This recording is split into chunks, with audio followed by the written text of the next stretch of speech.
आदाब नाजरीन, इस्तकबाल है आप सभी का हमारे खुसूसी प्रोग्राम जानकारी से कामयाबी तक में, जिसमें हम बात करते हैं उन तमाम नेशनल स्कीम्स की जो हमारे फ़ायदे से जुड़ी हैं।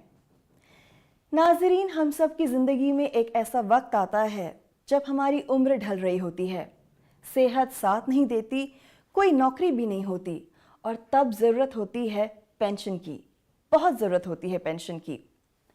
दरअसल हमारे मुल्क में ऐसे लाखों लोग हैं जो अपनी पूरी ज़िंदगी मेहनत मजदूरी करते हुए ही गुजार देते हैं, क्योंकि उनके पास और कोई दूसरा रास्ता नहीं होता। लेकिन उम्र के उस पड़ाव में जिसे हम बुढ़ापा कहते हैं, बहुत ज़रूरत होती है पेंशन की, ताकि रिटायरमेंट के बाद कोई दिक्कत ना हो और उम्र आसानी से गुजारी जा सके। ऐसे लोगों के मुस्तकबिल को देखते हुए मरकजी सरकार ने अटल पेंशन योजना नाम से एक स्कीम की शुरुआत की है। क्या है ये स्कीम, किन लोगों के लिए है और कैसे हम इसका फ़ायदा उठा सकते हैं, इस बारे में तमाम मालूमात हासिल करेंगे हमारी खास मेहमान सोशल एक्टिविस्ट मिसेस अर्चना अग्निहोत्री जी से। तो चलिए रुक करते हैं हमारी खास मेहमान की ओर। अर्चना जी, खैर मकदम है आपका हमारे प्रोग्राम में। नमस्कार जी। नमस्कार साथियों। अर्चना जी, हम आपसे जानेंगे कि अटल पेंशन योजना क्या है और कौन लोग इसे अवेल कर सकते हैं, लेकिन सबसे पहले हम नजर डालते हैं इससे जुड़ी एक स्पेशल रिपोर्ट पर।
तो नाजरीन, आपने देखी अटल पेंशन योजना से जुड़ी हमारी एक स्पेशल रिपोर्ट और अब हम आपको बताएंगे कि कैसे आप इस पेंशन के हकदार हो सकते हैं।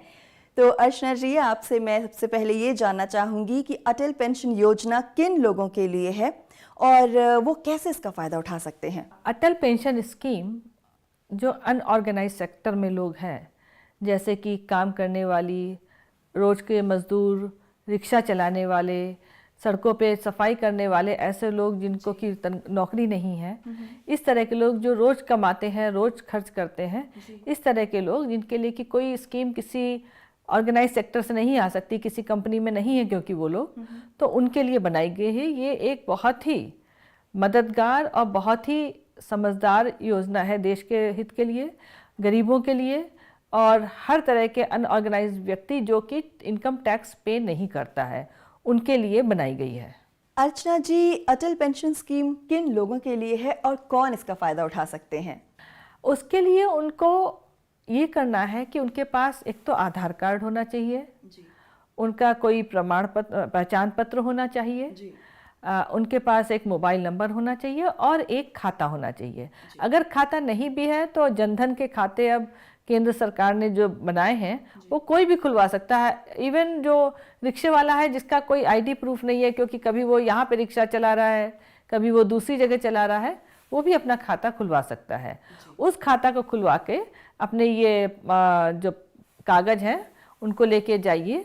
कोई भी बैंक, जितने भी नेशनलाइज्ड बैंक है, राष्ट्रीयकृत बैंक है भारत के, वो सभी नहीं, प्राइवेट बैंक भी जो बड़े बड़े हैं, ICICI है, HDFC है, ये सब भी इस योजना से का हिस्सा है और इस योजना के लिए किसी भी गरीब को मदद करने के लिए ये उसके लिए फॉर्म भरेंगे और उसका खाते से ये चीज जुड़ी होगी, जिससे कि बीच में कोई बिचौलिया नहीं होगा और उनको सीधे उनके खाते में ये धन आएगा। जी, अब आप हमें ये बताइए कि ये स्कीम किस उम्र के लोगों के लिए है? ये स्कीम 18 साल से 40 वर्ष तक के लोगों के लिए है। उस समय पे इनको अपने खाते में एक खास तरह की राशि जमा करनी होगी। 7 रुपये रोज से लेकर के 100 रुपये महीने तक की राशि जमा की जाएगी और उसके बाद जब वो 60 साल के हो जाएंगे तो अपने आप उनके खाते में 1000 रुपये से 5000 रुपये तक की राशि आएगी। ये इस पर निर्भर करेगा कि उन्होंने कितनी राशि जमा की है और ये जिस भी बैंक में जाएंगे उस बैंक के अधिकारी इन लोगों को बताएंगे, उसके लिए वो लोग जवाबदेह हैं। अब मैं आपसे जानना चाहूँगी, क्या इस स्कीम के लिए आधार कार्ड का होना ज़रूरी है? जी हाँ, इसके लिए आधार कार्ड ज़रूरी है और आधार कार्ड का खाते से लिंक होना भी ज़रूरी है। अक्सर हम देखते हैं कि इन स्कीम्स के लिए काफ़ी भागदौड़, काफ़ी मशक्क़त करनी पड़ती है, तो कैसे लोग इसमें खुद को आसानी से रजिस्टर कर सकते हैं? बहुत ही सरल तरीका है, आपको कुछ नहीं करना है। आधार कार्ड आपको चाहिए ही चाहिए। आधार कार्ड बहुत आसानी से बन रहे हैं आजकल, बैंक वाले खुद आधार कार्ड बनाते हैं। आधार कार्ड होना चाहिए, आपका एक खाता होना चाहिए, आपका एक मोबाइल नंबर होना चाहिए जिससे कि लिंक किया जा सके और एक ई श्रम कार्ड बन रहा है, उसमें भी आप उसके थ्रू भी अपना ये अटल पेंशन योजना के लिए अपना पैसा जमा कर सकते हैं, क्योंकि ई श्रम कार्ड में भी आपका खाता होना ज़रूरी है। तो चाहे ई श्रम कार्ड बनवा लीजिए, उससे भी अटल पेंशन योजना में आप जुड़ सकते हैं और सीधे भी अगर आप बैंक में चले जाएंगे तब भी आप इस अटल पेंशन योजना से जुड़ सकते हैं। आपने बैंकों का जिक्र किया, क्या बैंक में जाकर ज़रूरी कागजात जमा करने से हमारा नाम इस स्कीम से जुड़ जाएगा? बिल्कुल, अपने आप जुड़ जाएगा। सारे बैंकों को इसके बारे में सूचना है और इसके बारे में अगर वो नहीं करेंगे तो उनके ऊपर कार्यवाही भी की जाएगी, इसलिए कोई भी बैंक ऐसा नहीं करेगा। अगर ऐसा करता है तो आप तुरंत इसके बारे में सूचित करें और इस पर कार्यवाही की जाएगी। अब मैं आपसे ये जानना चाहूँगी कि इस स्कीम का फ़ायदा उठाने के लिए एक इंडिविजुअल को कितनी रकम जमा करनी पड़ेगी और सरकार अपनी तरफ से कितनी रकम देगी? इसमें कम से कम एक महीने में 100 रुपये जमा किए जाते हैं। हर उम्र के लिए अलग अलग अमाउंट होता है, एक बात। दूसरी बात, किस उम्र के लिए कितना पैसा मिनिमम जमा करना है वो बैंक वाले बताते हैं खुद ही। लेकिन जब जमा हो जाता है पैसा तो उसका 40% सरकार देती है।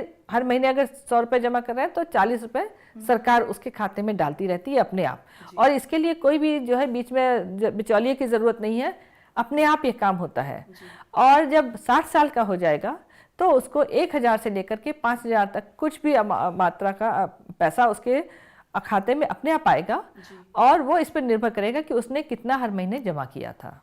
अर्चना जी, आप हमें ये बताइए कि सरकार ये पेंशन देना कब से शुरू करती है? जब वो 60 साल का हो जाएगा तब वो पेंशन शुरू हो जाएगी अपने आप। अर्चना जी, क्या इस स्कीम की कोई गारंटी है? ऐसा तो नहीं कि मरकजी सरकार इसे रन करे और कोई दूसरी सरकार आए और ये स्कीम बंद हो जाए?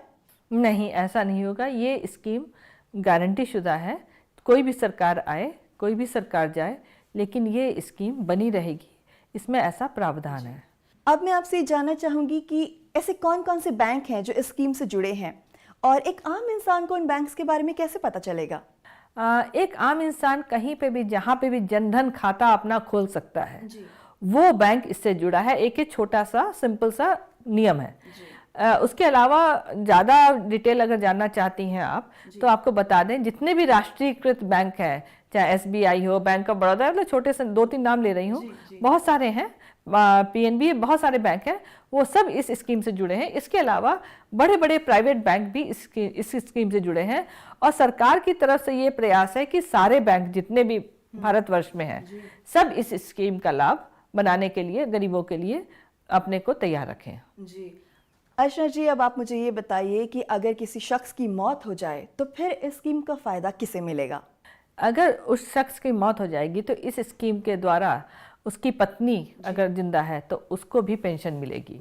और अगर पति और पत्नी दोनों ही के पास अटल पेंशन योजना है, क्योंकि दोनों लोग अलग अलग अपने लिए ले सकते हैं, तो पत्नी को अपनी भी पेंशन मिलेगी और पति की मृत्यु के बाद जो पेंशन मिलती है वो भी मिलती रहेगी। अब मैं आपसे जानना चाहती हूँ, क्या एक शख्स एक ही खाता खोल सकता है? अटल पेंशन योजना के लिए एक ही खाता रहेगा।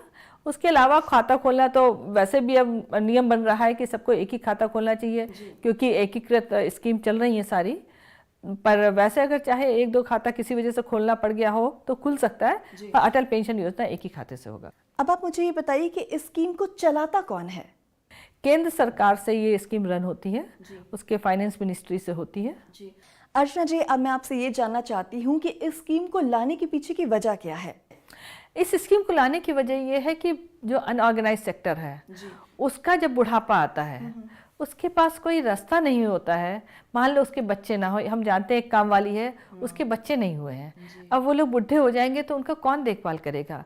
और इतने शिथिल हो गया होगा बुढ़ापे में उम्र की वजह से कि वो काम भी नहीं कर पाएंगे, उनका खर्चा कैसे चलेगा? उसको ध्यान में रख के ये स्कीम लाई गई है। इसलिए ये स्कीम बहुत ही प्रभावी है और गांव-गांव तक इसके बारे में सूचना है और गांव-गांव तक इसके बारे में इम्प्लीमेंटेशन भी है। अब आप मुझे ये बताइए कि ये स्कीम क्या सिर्फ मजदूर तबके या जो अनऑर्गेनाइज सेक्टर में काम कर रहे लोग हैं उन्हीं के लिए है? जी हाँ, ये सिर्फ अनऑर्गेनाइज सेक्टर के लोगों के में काम करने वाले लोगों के लिए, स्पेशली जो इनकम टैक्स पेई नहीं है, कोई भी हो सकता है वो, उसके लिए है। चाहे झाड़ू लगाने वाला हो, चाहे बर्तन धोने वाला हो, चाहे फैक्ट्री में भी जो अनऑर्गेनाइज, कई है फैक्ट्री में जो टेम्परेरी लेबर होती है, उनके लिए भी ये स्कीम लागू होगी। अर्चना जी, अब मैं आपसे ये जानना चाहती हूँ कि अगर किसी वजह से कोई इंडिविजुअल अपनी रकम जमा ना करा पाए और कुछ महीनों का वक्फा आ जाए, तो क्या वो बकाया रकम एक साथ जमा करा सकता है? जी हाँ, बकाया रकम जमा की जा सकती है। जैसे 100 रुपये पे 1 रुपये का फाइन लगेगा हर महीने के हिसाब से, तो जितने महीने का वक्फा हुआ है उतने के हिसाब से अगर जमा कर देंगे तो ये स्कीम फिर से चालू हो जाएगी। नाजरीन, इस स्कीम का फ़ायदा उठाने के लिए आपको सबसे पहले इस स्कीम को समझना होगा। फिर आपको ये तय करना होगा कि आप 1000 रुपये की पेंशन लेना चाहते हैं या फिर 5000 रुपये की, क्योंकि उसी हिसाब से सरकार आपके खाते में कुछ रकम जमा करेगी और बाकी रकम आपको किस्तों में जमा करनी होगी। तो आइए आपको बताते हैं कि आप खुद को कैसे इस स्कीम के लिए ऑनलाइन रजिस्टर कर सकते हैं। सबसे पहले आपको अटल पेंशन स्कीम का कंट्रीब्यूशन चार्ट देखना होगा, जिसमें आप अपनी उम्र के हिसाब से देखेंगे कि आपको कितने रुपए महीने वाली पेंशन स्कीम चाहिए। साथ ही देखना होगा कि कितने साल तक और कितनी रकम आपको इसमें भरनी पड़ेगी। ये किस्त आपके सेविंग अकाउंट से हर महीने खुद ही कटती रहेगी, लेकिन अगर किसी महीने आपके बैंक अकाउंट में पैसे नहीं होते और ये ड्यू हो जाता है तो आपसे पेनल्टी ली जाएगी।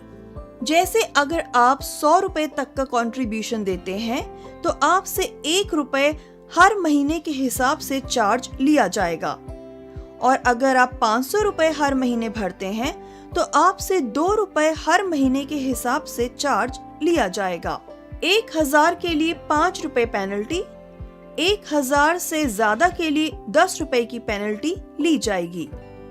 अगर 6 महीने तक आप इसमें कोई पैसा जमा नहीं करते तो आपका अकाउंट फ्रीज कर दिया जाएगा और अगर 12 महीनों तक आपका कोई पैसा इसमें जमा नहीं होता तो आपका अकाउंट डीएक्टिवेट कर दिया जाएगा। और अगर 24 महीने तक इसमें कोई पैसा जमा नहीं करते तो आपका अकाउंट बंद हो जाएगा। 60 साल की उम्र होने के बाद आप इस बैंक में जाकर एक फॉर्म भरकर जमा करेंगे। जितनी भी आपने रकम जमा की है इसके हिसाब से आपके बैंक के खाते में हर महीने पेंशन आती रहेगी। अब सवाल आता है कि इस स्कीम का फायदा कैसे उठा सकते हैं। स्कीम ऑफलाइन और ऑनलाइन दोनों तरीकों से शुरू कर सकते हैं। जिस बैंक में आपका सेविंग अकाउंट है आप वहां पर जाएंगे, APY फॉर्म लेंगे, उसे भरेंगे, आधार कार्ड की कॉपी साथ लगाएंगे और जमा कर देंगे, जिसके बाद आपके उस अकाउंट से हर महीने पेंशन की किस्त कटती रहेगी। अगर आपका अकाउंट SBI में है तो आप इस स्कीम का फायदा ऑनलाइन भी उठा सकते हैं। आप टाइप करेंगे onlinesbi.com, यहाँ लॉगिन करेंगे, इसके बाद कंटिन्यू टू लॉगिन पर क्लिक करेंगे, फिर ई सर्विसेज मेन्यू में जाएंगे, नीचे लिखे मोर के ऑप्शन पर क्लिक करेंगे, इसके बाद सोशल सिक्योरिटी ऑप्शन पर क्लिक करेंगे और अपनी स्कीम चुनेंगे। अटल पेंशन स्कीम अकाउंट नंबर चुनेंगे, CIS नंबर चुनेंगे और सबमिट पर क्लिक करेंगे।